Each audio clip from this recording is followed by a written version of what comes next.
یہ 2015 کی بات ہے۔ میں زندگی کے ایک مشکل دور سے گزر رہی تھی، شدید ٹوٹے ہوئے دل کے ساتھ، جو اب تو میرا شوہر ہے، مگر اس وقت میری کوئی امید نہیں تھی۔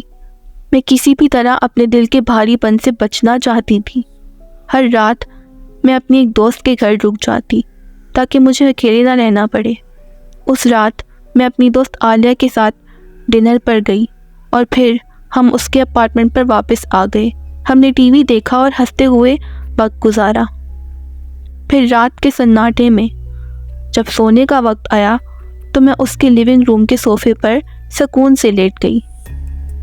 عالیہ، کیا تم لائٹ آن کر رکھو گی؟ میں نے کہا اور اس نے میری طرف حیرانی سے دیکھا۔ ہاں، کوئی مسئلہ نہیں ہے۔ اس نے مسکراتے ہوئے لائٹ آن کر دی اور میں اپنے کمرے میں چلی گئی۔ میں کچھ دیر اپنے فون پر تصویر دیکھتی رہی۔ جیسے ہی کچھ پل گزرتے میرے فون پر ایک میسیج آیا۔ یہ کسی اننون نمبر سے تھا۔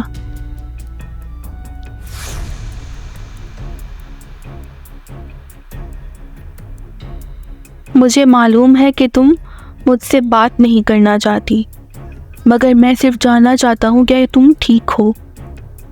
یہ میرے ایکس پارٹنر کا میسیج تھا، جس کا نمبر میں نے اپنے فون سے ڈیلیٹ کر دیا تھا۔ اس میسیج نے میرے دل میں ہلچل ڈال دی۔ غصے اور خوشی کے ملے جلے احساس کے ساتھ میں نے جواب دیا اور اپنا فون سامنے رکھ دیا۔ رات کے کسی وقت میری آنکھ کھل گئی۔ میں ایک طرف لیٹی ہوئی تھی اور محسوس ہوا کہ کوئی میرے قریب کھڑا ہے، پر میری آنکھوں کے سامنے وہ واضح نہیں ہو پا رہا تھا۔ میرا جسم جیسے سن ہو چکا تھا۔ میں آواز نکالنے سے قاصر تھی۔ میں نے عالیہ کو آواز دینے کی کوشش کی مگر کچھ بھی نہ کہہ سکی، جیسے کوئی میرے سر پر بوجھ ڈالے بیٹھا ہو۔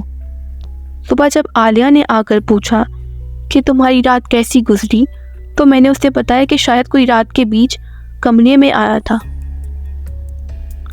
کیا کسی نے اندر آنے کی کوشش کی؟ اس نے پریشان ہو کر پورے اپارٹمنٹ کا جائزہ لیا مگر اسے کچھ بھی نہیں ملا۔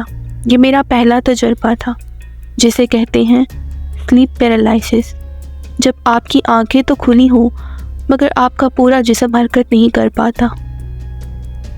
دنیا بھر میں نیند کی مفلوجی کے ماہرین کہتے ہیں کہ تقریباً 65% لوگوں کو اپنی زندگی میں کم سے کم ایک بار تو اس ایکسپیرینس سے گزرنا ہوتا ہے۔ یہ عموماً آپ کو زیادہ نقصان نہیں پہنچاتا، سوائے اس کے کہ کچھ معاملات میں یہ کافی ڈراؤنے خیالات کو جنم دے سکتا ہے۔ لیکن فلپائن کے نوجوان مردوں کے لیے یہ موت کی ایک وجہ بن چکا ہے۔ وہاں ایک خوفناک روح موجود ہے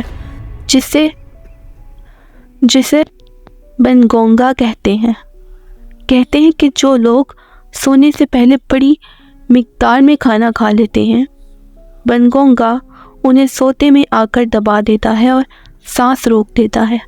یہی وجہ ہے کہ لوگ اس کے نام سے ڈرتے ہیں۔ فلپائن میں 1950 کی دہائی میں ایک ریسرچر نے بنگونگا پر ریسرچ کرنے کا کام شروع کیا کیونکہ اس کا بیٹا بھی اچانک رات کو موت کا شکار ہوا تھا۔ کہتے ہیں کہ بھاری کھانا کھا کر سونا یا خواب میں اچانک خوف دل کی دھڑکن کو متاثر کر سکتا ہے اور یہ حالت بنگونگا کے حملے کی وجہ بن سکتی ہے۔ مجھے خوش قسمتی سے کبھی دوبارہ نیند کی یہ مفلوجی کا ایکسپیرینس نہیں ہوا، مگر یہ پہلا ایکسپیرینس تھا۔ میرے ذہن میں ہمیشہ کے لیے نقش ہو چکا تھا۔ شاید ہمارے خوابوں کی دنیا ہماری حقیقی دنیا کو زیادہ متاثر کر سکتی ہے جتنا ہم سمجھتے ہیں۔